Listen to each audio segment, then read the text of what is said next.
Nggak mungkin kita menghilangkan virus ini. Tapi berdamailah dengan virus ini dengan cara yang benar. Hampir semua virus yang dibutuhkan adalah imunitas alamiah. Untuk melawan virus yang paling dibutuhkan dari kita adalah imunitas kekebalan tubuh. Hadiah dari bisa mengendalikan COVID itu artinya kita sekarang fokus pada penyakit lain di luar COVID. Assalamualaikum warahmatullahi wabarakatuh, pemirsa Jatim Channel. Saya Suko Widodo hadir menemani Anda untuk menceritakan apa saja yang dilakukan pemerintah Jawa Timur. Dan kali ini saya spesial kedatangan tamu, seorang dokter yang dalam tahun-tahun terakhir ini jibakunya luar biasa ini. Saya juga jibaku karena saya termasuk yang penyitas. Kita akan bicara soal berdamai dengan COVID yang sekarang ini sudah menurun, tetapi kita harus waspada. Karena itu di dalam acara ini kami sudah steril, sudah dicek, ini sudah disuntik beberapa kali. Nah, di Jatim Channel ini yang merupakan kerjasama Pusat Kajian Komunikasi Surabaya dengan Dinas Kominfo, kita hadirkan Mas Dr. Erwin Asta Triono. Gelarnya panjang, tapi beliaulah yang ganteng di sebelah kanan saya ini. Sehat, Mas? Alhamdulillah, Pak Suko. Terima kasih undangannya. Sehat ini kan jadi kata magnet yang luar biasa ya. Dulu kan gimana kabarnya? Baik-baik. Sekarang sehat itu. Iya, betul sekali. Sekarang itu sehat mahal harganya. Mahal harganya dan orang baru sadar bahwa begitu pentingnya kesehatan. Tetapi kalau mengandalkan kesehatan pada negara, pemerintah tentu tidak bijak. Meskipun negara pasti bertanggung jawab. Dan Indonesia termasuk negeri yang menurut saya hebat juga mengatasi ini. Ini beritanya begitu, Mas. Ya. Erwin. Nah, Pak Erwin ini Kepala Dinas Kesehatan Provinsi Jawa Timur. Kita nanti akan elaborasi tentang di mana sih, apa memang betul kesehatan kita hebat. Dunia memang sedang kena pandemi yang sangat, menurut saya, ya semoga mereka yang sudah meninggalkan kita doakan husnul khotimah. Tetapi mari kita waspada, meskipun Omikron katanya menurun, tetapi tetap prokes menjadi kunci hidup di masa kini dan mendatang. Mas Erwin, bisa cerita soal COVID gimana? Oke, silakan. Terima kasih. Saya mulai dari keilmuan dulu ya, supaya nanti harus ini ya biar cerdas sih penonton Jawa Timur. Jadi pada prinsipnya Pak Suko, COVID ini sesuatu virus yang baru. Baru dari sisi tabiatnya saat 2020 Maret itu kita nggak pernah tahu. Maret 2020. Ya, Maret ya. Maret. Tapi kan Pak Presiden mengumumkan tanggal 2 Maret nggak? 2 Maret. Okay. Ya.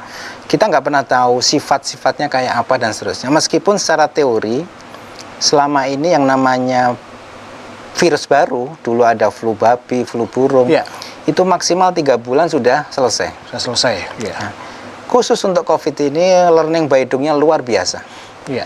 Ya, anggap aja kalau hitung-hitungan saat itu statement yang kita berikan kan satu, macam-macam hoax ya. Ya. Mulai dari percayalah dengan COVID, jangan percaya dengan COVID, dan itu ternyata menjadi masalah utama. Ya. Karena saat itu kita nggak pernah tahu sifat COVID seperti apa. Ya. Itu yang pertama. Yang kedua, ternyata yang namanya learning by doing, edukasi itu kalau saya hitung kurang lebih butuh waktu 1,5 tahun. 1,5 tahun belajar tahun. Itu ya? Belajar. Ya. Dimulai dari peak yang pertama sekitar bulan Juni-Juli 2020. Ya. Kemudian meningkat lagi Januari 2021. Sampai yang terakhir itu Delta. Ya. Itu kurang lebih Juli, Agustus, September. Itu sudah mulai banyak yang sadar tentang COVID itu apa. Baru percaya ketika korban begitu banyak. Betul sekali. Ya. Ternyata learning by doing-nya itu memberikan sesuatu yang sangat berharga untuk kita semua. Dan yang terakhir, Omikron, kita lebih siap. Lebih siap dalam arti dari sisi penularan kita udah mulai bisa berkolaborasi, dari sisi penurunan kematian kita sudah nyiapkan, ya. Dan alhamdulillah sekarang sudah trennya udah mulai menurun. Ya, pemirsa, Dr. Erwin langsung menangani dan beliau adalah yang lola rumah sakit lapangan dulu, Pak ya. Dan saya ini termasuk termasuk orang yang juga harus bertempur dengan Delta kala itu, dan alhamdulillah. Tetapi memang rumit kita ini, terutama makanya teman-teman atau saudara saya yang masih belum percaya COVID, memang repot.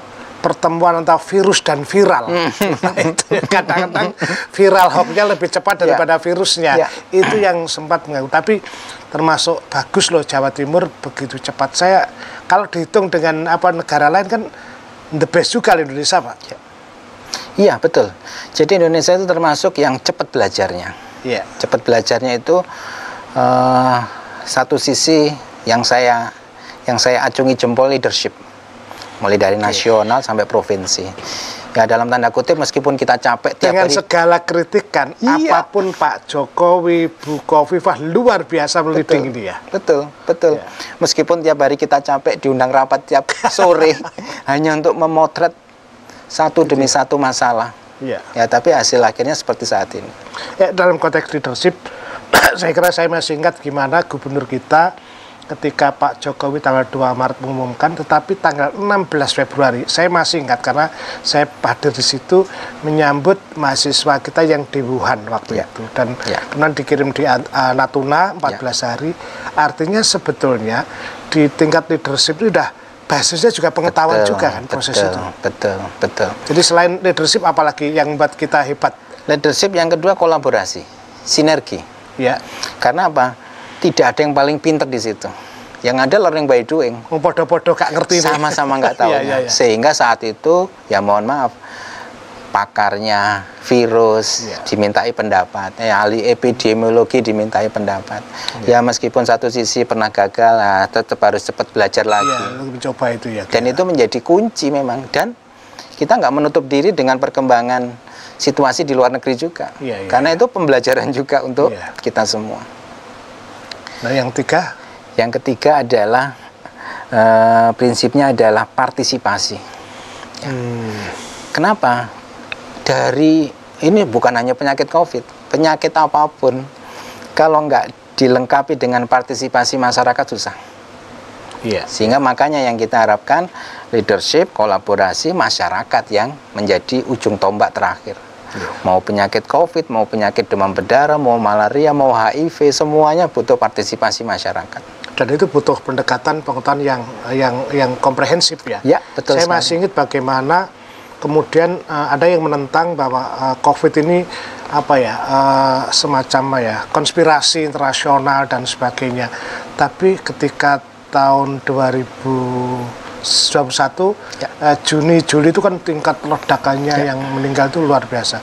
Baru kesadaran muncul semacam. Betul sekali. Pak Dokter, ini kan ngerubah perilaku masyarakat. Ini yang akan kita kejar ke depan karena peristiwa ini jangan hanya berhenti di sini, harus jadi pelajaran berharga ke depan. Susahnya seperti apa ngerubah perilaku? Gini Pak Suko, bayangkannya ya. Ketika kita bilang virus, menyampaikan istilah virus ke masyarakat itu membayangkannya susah. Karena yang bisa dilihat efeknya. Jadi secara kasat mata nggak bisa menjelaskan dengan gampang. Barang ora ketok ning mateni. Betul sekali Pak Suko. Sehingga saat itu, ya mohon maaf, yang paling mudah kita kendalikan ya tim medis dulu. Karena mereka yang bisa melihat efeknya. Di masyarakat kelihatannya tenang-tenang saja, di rumah sakit penuh itu. Dan itu pun saya terima kasih ya, tenaga medis kita juga banyak yang jadi korban di awal-awal ya. Betul. Sehingga nomor satu itu. Nomor dua, mohon maaf, pasien sendiri begitu sudah terkena positif, itu akhirnya merubah mindset secara nggak langsung. Dan hasil akhirnya apa? Kita mengharapkan MLM, multi level marketing, sehingga nanti edukasi tetap kita berikan, tapi yang sakit tetap kita edukasi supaya nanti setelah itu mereka bisa nyebarkan ke lingkungannya masing-masing. Jadi ya kayak kita minum kopi panas itu ya kita sisir tepinya dulu pelan-pelan sampai ya mungkin saat ini sudah mulai lebih baik, tapi ya kita juga ikut prihatin karena korban juga sudah berjatuhan pada saat itu. Oke, ini kan kita sekarang posisi kita adalah, saya masih ingat kata Pak Presiden, kita harus berdamai dengan COVID. Jadi Anda yang di rumah tetap waspadalah karena saya termasuk yang sedih ketika mendengar sahabat-sahabat saya tidak ada karena kelalaian dan sebagainya. dan ini bisa terjadi pada semua diri kita misalnya. Nah, Pak Dokter, dengan kondisi ini kira-kira program program Dinas Kesehatan Jawa Timur ini apa aja yang direncanakan Mas Erwin untuk terutama tadi kan rumusnya leadership sudah jalan lah, oke. Terus pentaheliknya, jadi kolaborasinya terus akan jalan. Nah, sekarang membangun partisipasi masyarakat ini kan butuhan. Kira-kira program-program untuk menjaga agar masyarakat tetap sadar kita masih ada COVID ini apa aja? Saya kembali setback sedikit ya, tentang sifat-sifat virus ini. Ketika ada orang atau ada berita tentang mutasi, itu sebetulnya bagi kami di ilmiah itu sesuatu yang rutin. Jadi virus itu adalah benda hidup, makhluk hidup yang memang sudah dibekali dengan sistem untuk mempertahankan dirinya. Sehingga pada saat dia ditekan, maka dia akan merubah dirinya. Sehingga suatu saat mutasi akan terus terjadi. Ya. Sehingga statement yang diberikan Pak Suko tadi bagus sekali. Suatu saat nggak mungkin kita menghilangkan virus ini, tapi berdamailah dengan virus ini dengan cara yang benar. Dengan cara yang benar tuh gini, ini teori lagi. Orang infeksi itu tergantung 3 hal: manusianya, virusnya, sama lingkungannya. Kalau kita nggak bisa mengendalikan agent atau virusnya, maka yang bisa kita kendalikan imunitas kita sendiri, tubuh kita. Sehingga mau nggak mau program pemerintah pasti menyasar pada gimana upaya memperbaiki pola hidup supaya imunitas kita cukup mampu untuk menyelesaikan masalah itu. Tapi itu masalahnya di hilir. Yang di hulu, ya kembali lagi program pemerintah untuk menggerakkan protokol kesehatan. Lingkungan itu tadi. Lingkungan, environment. Jadi mau nggak mau, saya nggak pernah menyalahkan nanti suatu saat nggak perlu pakai PCR atau antigen atau apapun, atau pergi mobilisasi, silakan. Tapi sementara ini yang belum pernah kita bisa hindari adalah tetap menggunakan protokol kesehatan.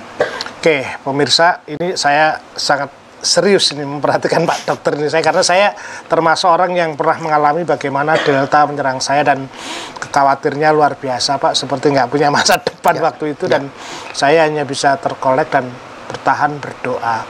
Saya mengimun diri saya dan kemudian saya pasti tidak mungkin, karena kalaupun saya mengimun, saya takut teman saya ketularan. Atau ketika saya sudah mengimun tapi situasi tidak sehat. Jadi ini merupakan siklus. Jadi ini ini ilmu berat. Ini podcast paling berat Pak. Kalau ngomong kesehatan nih, antara trauma dan pengetahuan. Jadi ada barang yang tumbuh nyerang tubuh kita. Kalau kita dilawan dengan obat, dia pasti bertahan. Dan dia yang disebut mutasi. Mutasi itu kalau robot Jepang tuh berganti jadi apa misalnya, itu makin nyerang terus macam, dan itu tidak bisa hilang. Kita nggak tahu juga. Artinya apakah bisa hilang? Mungkin virusnya bukan hilang istilahnya, akan merubah dirinya. Tapi dia tetap sekitar ada. Kita. Sama seperti influenza yang sekarang ini kita hadapi rutin tiap tahun itu, ya itu sebetulnya dari dulu ya ada sampai sekarang. Virus ada dari sekarang. Ada. Oke, jadi ini pemirsa, makanya Anda jangan gigi mongso, Anda bilang bahwa Omikron sudah hilang, COVID sudah hilang. Enggak, ini penting agar kita juga menjaga dalam sebenarnya tradisi-tradisi, katanya kan kebersihan kan sebagian dari iman, semua meyakini. Nah, tradisi kita itu yang saya kira hidup pola sehat. Nah, ini yang saya kira harus dikembangkan. Ya, bukan hanya pola saya belajar di beberapa tempat memang kesehatan menjadi perhatian penting gitu loh. Nah, sekarang apa yang dilakukan Dinas Kesehatan untuk perilaku kesehatan masyarakat? Toh misalnya gini, kalau kita lihat di negara-negara maju ya, tapi ya beberapa tidak semuanya ya. Itu kalau mohon maaf dengan segala hormat, kalau dia misalnya goreng sesuatu itu kan saya pakai kaos tangan itu ya, dia pakai masker agar nggak nular, terus dicampur misalnya itu. Ini kan butuh pendidikan masyarakat juga, Dok. Ya, betul Pak Suko. Memang kalau lihat program dari Dinas Kesehatan sebetulnya tidak hanya melulu pada COVID ya, karena pola hidup sehat itu sebetulnya menyangkut satu set. Apapun virusnya, apapun kumannya ya sama, prinsipnya yaitu tadi. gimana kita, ya mohon maaf, hampir semua penyakit itu awalnya dari mulut. Oke. Artinya apa? Kalau kita nggak rajin cuci tangan, bukan hanya COVID loh ya, besok diare karena salmonella misalkan atau tifus. Iya. Sehingga nggak ada pilihan kecuali ya edukasi yang membuat masyarakat akhirnya ya selalu ya diingatkan bahwa ancamannya bukan pada Omikron, ancamannya pada kuman-kuman lain yang mohon maaf sebetulnya problemnya sama, mortalitas, cuma karena nggak di blow up sehingga seakan-akan kita lupa. Ya sama seperti saat ini. Saat ini kan sebetulnya angka kematian Omikron ya atau COVID itu sebetulnya kan relatif ya. Iya, tapi kalau dibandingkan dengan penyakit-penyakit yang lain yang sebetulnya lebih banyak, iya, cuma tidak termonitor, betul. Oke. Ya, pemirsa, kira-kira gini bahasanya. Ini penting, mari kita jaga masyarakat kita. Anda yang jualan, saya nggak nakut-nakuti, saya juga takut. Tapi gini, Dinas Kesehatan ya pasti punya aturan, tapi Anda yang berjualan, PKL misalnya, mulailah kita meningkatkan kualitas kita. Nanti anak-anak muda itu motret loh, misalnya, ini yang jualan ini pakai kaos tangan, akan datang, ini bersih. Karena generasi milenial itu kesadaran kebersihannya cukup tinggi. Jadi podcast ini sebenarnya ingin mengajak Anda lebih cerdas di dalam menghadapi masa depan tentang kehidupan kita. Jadi tidak apa ya. Jadi basisnya pengetahuan memang. Betul. Nek mambu tangan enak iku lak biyen sebetulnya. Jadi pengetahuan nggak ada. Jadi kalau Anda ingin datang turis atau dari orang asing, dia datang pasti kebersihan. Maka mari kita pola hidup bersih kita mulai dari diri kita. Nah, berkait dengan kembali soal COVID, kita udah mulai Jawa Timur ya, ini udah mulai bagus. Pendidikan tatap muka udah mulai meskipun agak mundur sedikit dari rencana, kampus juga mulai menyiapkan dan sebagainya itu. Kira-kira advice apa Pak Dokter yang disarankan untuk crowd itu ya, pasar atau mall atau apa semacam sekolah juga? Iya. Pertanyaan Pak Suko ini pertanyaan awal yang susah dijawab. Saat itu saya ditanyai gini Pak Suko. Kudu piye? Mana yang harus dimenangkan? Kesehatan masyarakat atau kesehatan ekonomi? Misalkan gitu. Kesehatan masyarakat atau kesehatan pendidikan? Itu pertanyaan yang susah. Ya, karena nggak sekolah di rumah online yo kok tenang nih kadang-kadang bocah bingung. Betul Pak Suko. Saya tiap hari cerita gimana cara ngajar les kalau online, ya kelihatan gambarnya tapi panasnya nggak bisa dirasakan. Nggak bisa. Sehingga saat itu memang pilihan-pilihan yang susah itu harus kita fokuskan. Ya saat itu yang kita rancang adalah gini. Kesehatan itu sebetulnya kata kuncinya sederhana. Saya nggak pernah ganggu tahun baru, saya nggak pernah ganggu Lebaran, saya nggak pernah ganggu Idul Fitri misalkan ya. Tapi mohon izin, protokol kesehatan tetap dikerjakan selesai. Jadi sekolah silakan sekolah, tapi masker, cuci tangan, jaga jarak, silakan. Sehingga dengan begitu nanti nggak perlu ada statement yang menakut-nakuti. Wah nanti kalau sekolah nulari lagi, enggak. Selama kita menggunakan protokol dengan bagus, silahkan. Ekonomi jalan, pariwisata jalan, kemudian pendidikan juga jalan. Sampai kapan kita nggak tahu. Artinya gini, WHO mensyaratkan situasi pandemi menjadi endemi itu 6 bulan harus stabil. 6 bulan harus stabil. Nah sekarang tapi WHO kan belum memutuskan, belum endemi kan, baru wacana saja. Baru wacana. Artinya apa? Positivity rate-nya di bawah 5% selama 6 bulan. Transmisi rate-nya di bawah 1 selama 6 bulan. Dan angka vaksinasinya di atas 70%. Jawa Timur saya berapa persen? Sekarang ini untuk yang total sudah 90% untuk yang dosis 1, yang dosis 2 sudah 72%. Relatif Jawa Timur sudah sangat baik. Termasuk baik ya? Termasuk baik. Tapi kalau kedatangan dari luar yang belum dianu kan juga bahaya juga. Ya, artinya gini, memang semua itu gas dan rem yang seperti disampaikan Pak Jokowi.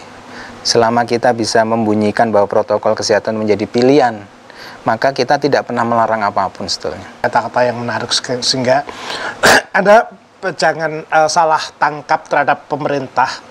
Pemerintah itu pasti menjalankan tujuan negara, melindungi segenap bangsa dan seluruh tumpah darah, bisa memajukan kesejahteraan umum, mencerdaskan hidup bangsa, dan ikut perdamaian dunia. Nah, yang melindungi itu dengan kesehatan nggak ada larangan. Jadi kalau di awal-awal mungkin harus ada ketegasan, misalnya ngontrol orang nggak pakai masker dan sebagainya, harus PCR dan sebagainya, itu memang tugasnya negara yang dalam konteks ini diwakili pemerintah gitu loh. Jadi jangan salah, karena kalau tidak menjalankan itu negara juga salah. Nah sekarang posisi yang kalau lihat tadi ya perjalanan pandemi, dan kira-kira semoga segera endemi, tidak berarti penyakit hilang. Tugas kita untuk melakukan, karena risikonya pada Anda dan saya. Jadi mari kita berperilaku sehat. Untuk apa kita hidup, kita punya duit, dan kemudian kita hidup seenaknya, sementara yang lain terlukai karena kelalaian kita. Jadi saya kok ceramah gini, Mas. Siap. Mas. Udah kesimpulan yang luar biasa, tapi satu gini, demi satu. Kita kan terima kasih juga kepada, saya waktu itu kan rame-rame ya, saya ini terima kasih kepada RT, RW, Jogoboyo, Bayan Jawa Timur waktu itu. Saya kalau ingat tuh, ini nggak ada loh di dunia yang prakarsa masyarakat, jarang itu ya. Artinya Jogo Kampung, Jogo Kampung Tangguh, itu menjadi salah satu kunci di mana kita bisa merubah mindset. Mohon maaf, saat itu orang yang ditemukan COVID itu mohon maaf seakan-akan jadi terdakwa. Kenapa? Karena dianggap menjadi pemicu untuk penularan orang-orang sekitarnya. Jadi dia dianggap sebagai orang yang menyebabkan matinya tetangganya. Sehingga saat itu kita rubah mindsetnya. Ketemu itu artinya baik. Yang penting satu, kita berikan kenyamanan buat pasien supaya mau dirawat di rumah sakit atau di isolasi terpusat atau di rumah sakit darurat. Yang kedua, kita berikan pengobatan. Karena merubah itu susahnya luar biasa. Karena begitu satu positif, kita mau men-tracing, sembunyi semua itu. Karena takut ditemukan. Sehingga pola-pola yang mohon maaf dulu ada penyekatan, kemudian kita dorong pasien itu dipaksa untuk ke rumah sakit lapangan, kita rubah menjadi, kita balik bahwa dia ke sana itu bukan karena pemerintah memaksa, tapi pemerintah mau melindungi mereka supaya diamankan, supaya nggak meninggal dan seterusnya. Nah, merubah itu yang saat itu butuh perjuangan memang. Saya dan Mas Erwin mengaturkan terima kasih lah kepada para mak-mak Jawa Timur yang dulu itu saya lihat itu ya, di RT saya itu juga masih ada mengisi makanan dan sebagainya. Kita punya tradisi tolong menolong. Salut kalau untuk Indonesia, Jawa Timur dalam konteks itu. Tapi kali ini saya yang minta tolong, mari kita sama-sama jaga terus, tetap prokes. Nggak tahu sampai kapan, toh kayak saya ngobrol ini, walaupun ini sebenarnya kalau saya lepas pun juga kemungkinan droplet juga, tapi kami tetap mentaati juga dengan cara-cara ini. Saya melindungi diri saya sendiri dan saya juga melindungi orang lain, itu yang jadi jangan segan-segan untuk saling mengingatkan di antara. Toh memang kalau sebenarnya kalau ekonomi sebetulnya ini kan yang banyak itu kan kadang-kadang ngerubah tradisinya itu loh Pak. Omong-omongan gak dibuka gak enak kadang-kadang, tapi kan luwih gak enak nek penyakitnya muncul gitu loh. Nah ini yang saya kira memang harus menjadi keseharian kita di dalam kehidupan masyarakat. Nah, Mas Erwin, di dalam menghadapi situasi ini, kira-kira apa yang diyakinkan ke masyarakat, apalagi kira-kira? Diyakinkan. Yang pasti kan pandemi belum selesai ya, baca gitu ya. Jaga itu dan kita harus berjaga-jaga semua. Jadi apa tugas berikutnya setelah 6M, protokol kesehatan beres, kemudian 3T, tracing, testing, dan treatment beres. Yang ketiga, vaksinasi. Vaksinasi meskipun Jawa Timur sudah 90%, kemudian dosis 2-nya sudah 70%, tapi kita pengennya 100%. Dan yang paling penting adalah, begitu kita vaksin, maka dua manfaatnya. Minimal kita nggak mudah terpapar. Yang kedua, kalaupun terpapar nggak sampai berat. Dan yang paling penting adalah, begitu kita vaksin semua, kita melindungi orang-orang yang mungkin saat ini kontraindikasi vaksin karena nggak bisa divaksin, atau yang usia-usia lansia Sehingga kita vaksin itu otomatis melindungi orang-orang tua di sekitar kita, termasuk orang-orang yang sakit berat yang nggak mungkin divaksin karena kontraindikasi. Itu titipan dari program yang dalam tanda kutip WHO pun juga mendorong supaya vaksin menjadi pilihan terbaik. Tapi kalau mau vaksin, tersedia vaksin ya? Vaksin saat ini sangat melimpah, sehingga kadang-kadang kita yang, ya mohon maaf, dengan adanya beberapa statement yang memberikan kelonggaran seakan-akan bahwa vaksin sudah dilupakan, padahal tidak. Justru dengan kelonggaran itu supaya nanti makin longgar lagi, ya vaksin menjadi cara terbaik untuk mengarah ke sana. Penonton yang dewasa, Anda yang punya anak kecil pasti memvaksinkan anaknya berkali-kali. Anak Anda vaksin karena Anda melindungi kesehatan anak-anak. Nah, tapi kalau Anda tidak mau divaksin, itu berarti kan Anda tidak melindungi diri sendiri juga gitu loh. Ya. Kasihan anak-anak Anda gitu loh. Jadi menurut saya anak Anda vaksin ya mulai campak macam-macam, tapi Anda sendiri kan juga tidak vaksin. Jadi menurut saya rasanya tidak adil kalau para orang tua tidak segera memanfaatkan baik dosis 1, 2 atau sekarang booster sudah ada. Tujuannya sebetulnya kita meminta Anda untuk ikut bertanggung jawab dan melindungi kehidupan orang lain. Wah, saya ini kalau ngomong udah kayak serius sekali ini. Tapi kalau ditanya ini, vaksin apa yang paling bagus? Katanya vaksin campak. Loh, kenapa? Karena kalau dicampakkan cintanya itu kuat. Bukan vaksin itu. Tapi kita sedang bicara vaksin soal COVID ini 19 ini. Nah, Mas Erwin, selain tetap kita mendorong pada posisi itu, Dinas Kesehatan Jawa Timur kan tetap memantau di semua lini. Nah, banyak kreativitas masyarakat sebetulnya. Misalnya ketika pandemi itu kan ada kurma, bikin minuman dan sebagainya. Ini tidak dilarang ya sama pemerintah ya? Tergantung niatnya. Tergantung niatnya ya. Gini, saya lengkapi. Oke. Hampir semua virus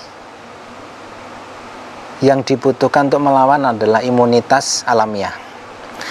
Hampir semua virus yang dibutuhkan adalah imunitas alamiah. Untuk melawan virus yang paling dibutuhkan dari kita adalah imunitas kekebalan di dalam tubuh. Ya. Oke. Dan itu ternyata nggak mahal. Tidak mahal. Tidak mahal. Hanya makan teratur, yang bergizi, kemudian olahraga, berpikir positif.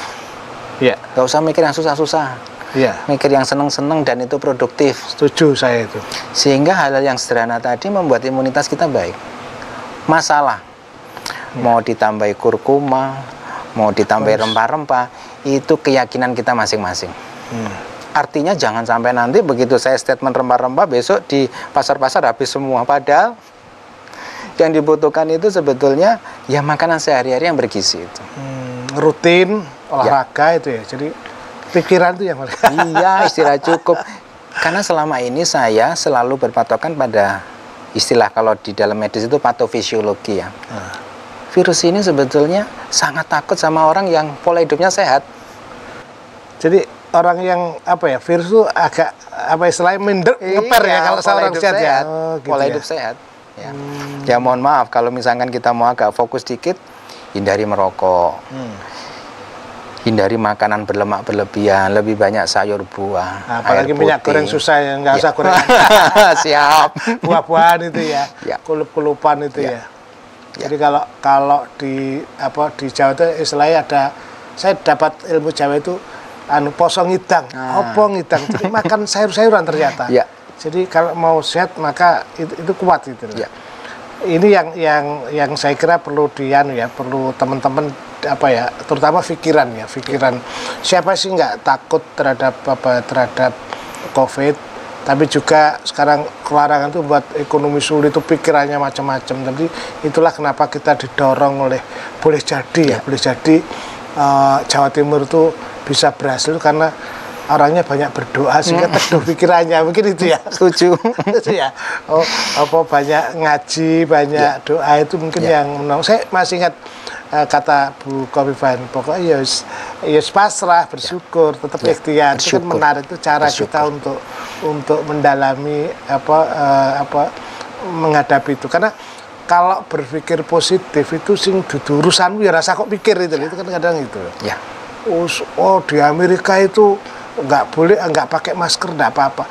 Ngapain mikir Amerika itu jadi menurut saya berikhrolah di sekitar kita yang kita mendapatkan pengetahuan tentang soal kesehatan itu. Nah sekarang balik ke segitu. Jadi kita belum memberikan kepastian karena WHO juga enggak terhadap kondisi virus ini, sehingga satu-satunya jalan memang ya mungkin yang paling jalan tengah harus kita terima prokes dan segera vaksin itu. Ya. Boleh diulang. Jadi kalau dulu kan ada masyarakat, saya karena COVID nggak bisa jualan dan sebagainya. Sekarang kita balik, karena kita menggunakan protokol yang baik, maka COVID-nya reda, kita bisa makan akhirnya. Jadi mindset itu yang mungkin dibutuhkan masyarakat supaya saya nggak ganggu, silakan aktivitas apapun. Tapi protokol kesehatan yang jadi kunci supaya kegiatan itu tetap bisa terlaksana. Jadi protokol kesehatan. Ketika tahun 70-an anak SD, SMP tidak terbiasa pakai sepatu. Ya. Saya ngambil contoh itu aja. Karena memang pada saat itu sepatu belum berkembang, tetapi untuk pakai sepatu juga susah karena hanya soal terbiasa. Ini hanya soal kebiasaan seperti menggunakan ini masker, cuci tangan itu soal habit ya, soal kebiasaan. Sama helm dulu itu. Ya. Tapi di masa Islam sebenarnya kan cuci tangan itu kan bagian dari kehidupan kita. Betul. Artinya kalau kita umat Islam, wudu itu sudah bagian dari upaya untuk cuci tangan. Di desa-desa itu selalu ada pancuran gentong setiap masuk rumah orang, karena dia kalau pulang dari sawah dari mana dia cuci, dan itu semacam itu. Ini kan tradisi yang bagus ya, apalagi sekarang fasilitas juga memadai, jadi memang harus merelakan waktu.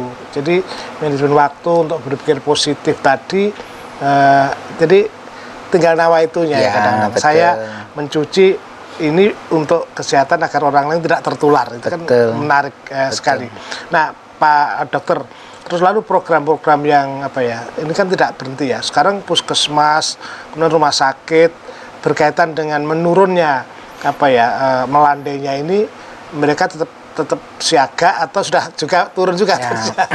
Gini Pak Suko, hadiah dari bisa mengendalikan COVID itu artinya kita sekarang fokus pada penyakit lain di luar COVID.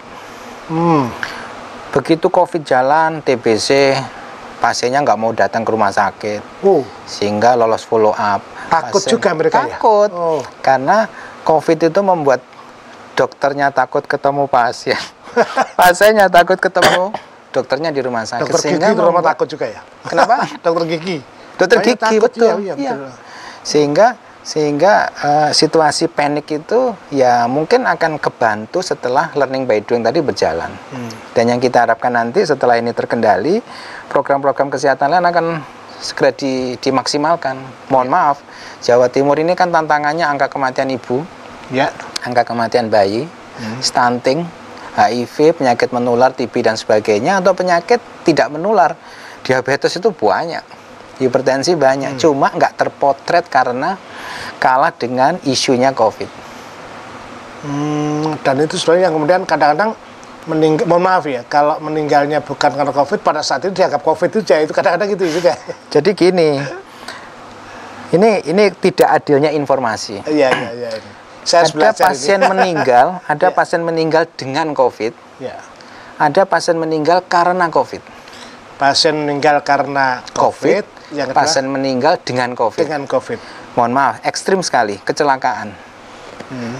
Di swab positif, dia meninggal itu bukan karena COVID-nya, tapi karena kecelakaannya. Sedangkan yang satu lagi meninggal karena COVID, memang COVID-nya nyerang paru-paru sehingga sesek, akhirnya meninggal misalnya. Itu masih dijadikan satu. Sehingga sekarang ini dengan angka kematian yang tinggi, kita masih harus memilah sebetulnya mana yang karena COVID, mana yang dengan COVID. Kalau saya nggak usah mikir karena apa, yang penting kita prokes saja. Excellent. Ya.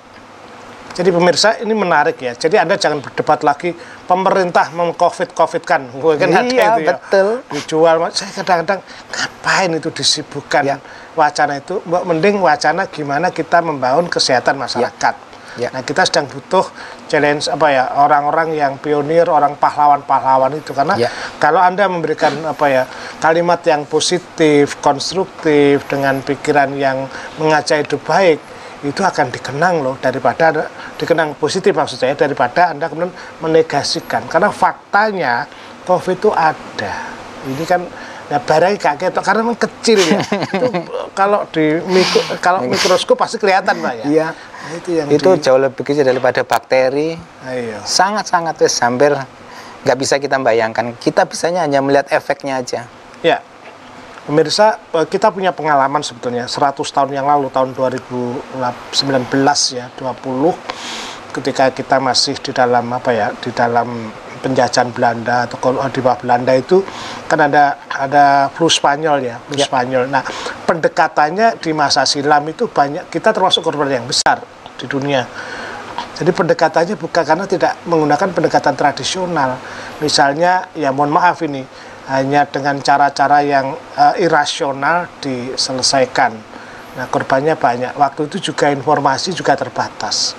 Nah, 100 tahun kita terjadi, seharusnya ketika ilmu pengetahuan berkembang dengan pesat dan media informasi juga mudah diakses, ngapain sih milih yang hoax-hoax? Itu ngapain itu? Padahal kan fungsi informasi itu kan untuk membuat kita apa ya, lebih cerdas, lebih tahu, lebih bisa menyelamatkan kita gitu lah. Nah, Mas Dokter, para medis sendiri sekarang apakah ada target di Jawa Timur untuk membuat Jawa Timur sehat? Karena tadi kan saya khawatir tadi orang yang sakit lain yang dengan COVID tadi dia datang takut rumah sakit kan jadi terganggu. Apa yang didorong agar rumah sakit dan sebagainya untuk kembali normal dalam tanda kutip itu? Sebetulnya sudah automatically. Sistem udah berjalan. Artinya gini, begitu COVID turun, maka tempat tidur yang tadi diekstrak untuk COVID mulai akan dikembalikan fungsinya kembali ke penyakit-penyakit yang lain. Itu udah automatically. Kenapa? Karena rumah sakit pasti berhitung dalam tanda kutip dari sisi layanan, dari sisi gimana kita bisa mendapatkan anggaran untuk supaya bisa survive, itu pasti akan dihitung oleh mereka. Sehingga tugas kita sekarang tinggal ngawal aja, monitoring. Ya, kasus-kasus mana yang masih tinggi itu tetap kita akan monitor, kita audit supaya mereka tetap fokus. Ya, tapi yang sudah mulai reda, teoritis sebetulnya media sudah banyak bantu supaya baik rumah sakit maupun pasien lebih percaya diri untuk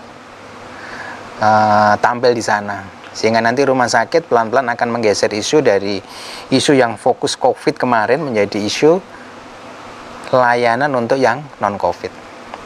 Kalau sekarang masih ada yang nggak percaya terhadap vaksin? Kalau yang sekarang yang kita hadapi itu sisanya itu ada dua. Yang tidak mau, sama yang tidak tahu. Kenapa tidak tahu? Karena daerah terpencil, pegunungan yang kadang-kadang perlu kita kejar. Ya, kenapa tidak mau? Ya mungkin karena tadi itu, mohon maaf, hoax itu kalau berulang-ulang kadang-kadang nancep itu. Sehingga tugas kita sekarang melalui tim dari Dinas Kesehatan Kabupaten Kota tetap. Nah, sekarang saya diuntungkan dengan adanya sistem yang nggak terkait dengan kesehatan langsung ya. Misalkan mau umroh haji vaksin 2 kali. Mau perjalanan ke sana kemari nggak PCR, ayo vaksin 2 kali. Dan sekarang sudah mulai dibuka ya umroh. Betul. Kita akan mendapatkan manfaat dari kebijakan yang departemen yang lain. Ini pemirsa, ini menarik ini. Jadi jangan pura-pura tidak tahu atau pura-pura tidak mau. Kalau tahu ya segeralah vaksin.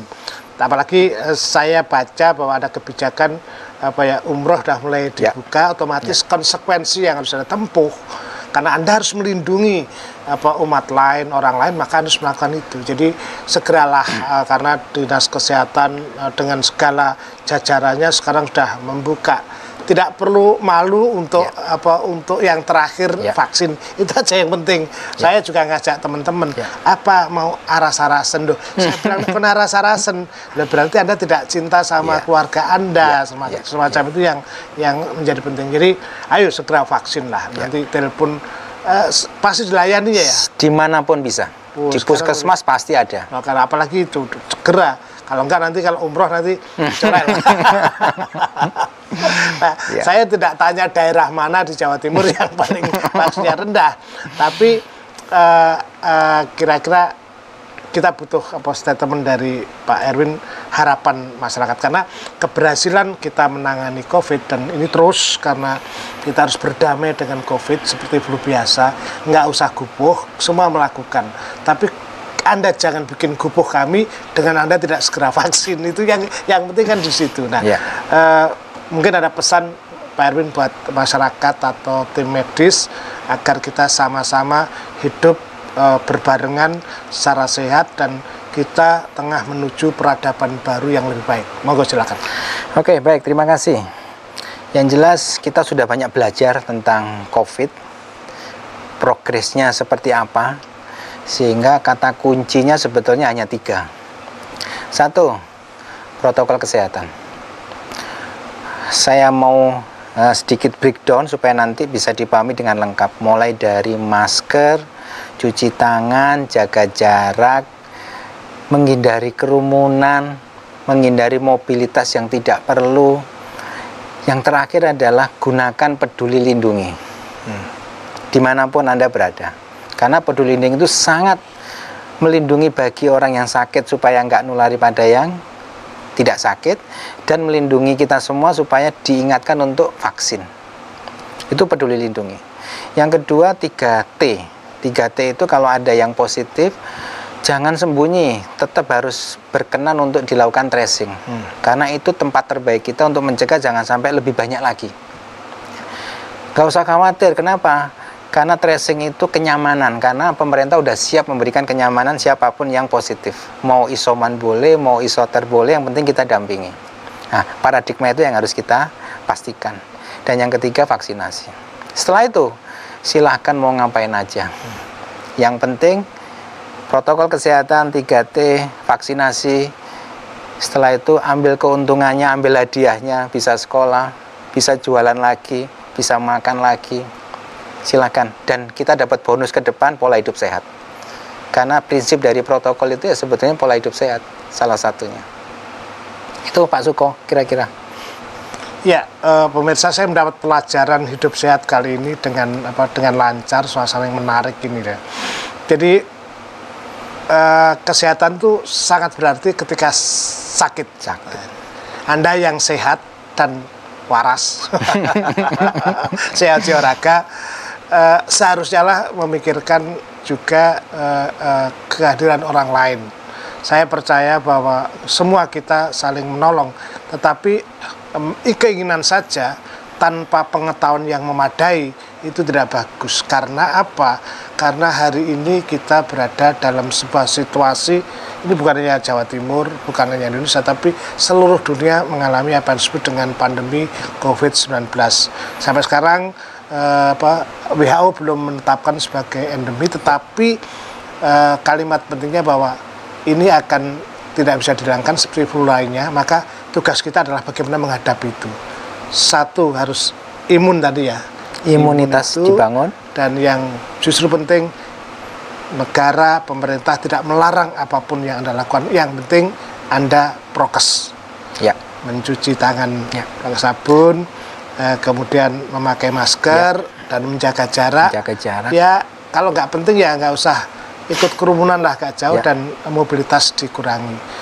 Sederhana sebetulnya, tetapi susah untuk dilakukan. Mari kita saling mengingatkan, dan saya mengundang Pak Erwin untuk terus mengajak Anda kepada Anda untuk menjaga prokes, dan terutama yang penting warga Jawa Timur, kalau Anda merasa warga Jawa Timur, ayo dong lekas vaksin. Bagi yang belum, bagi yang sudah, terima kasih Anda telah menjaga kesehatan lingkungan kita. Pak Erwin, matur nuwun, saya pengen ngobrol banyak sebenarnya yang detail-detail yang belum bisa diungkapkan di sini tentang kisah bagaimana para medis yang harus berjibaku menghadapi itu. Saya kira pasti mereka punya kisah luar biasa. Kapan-kapan kita ceritakan. Siap. Matur nuwun telah hadir di acara saya di Jatim Channel. Semoga bermanfaat bagi masyarakat. Amin. Amin. Amin. Itu pemirsa yang bisa kita diskusikan kali ini, dan semoga kita bisa ketemu di lain kesempatan. Mohon maaf kurang-kurangnya, dan saya tutup dengan Assalamualaikum warahmatullahi wabarakatuh. Waalaikumsalam warahmatullahi wabarakatuh.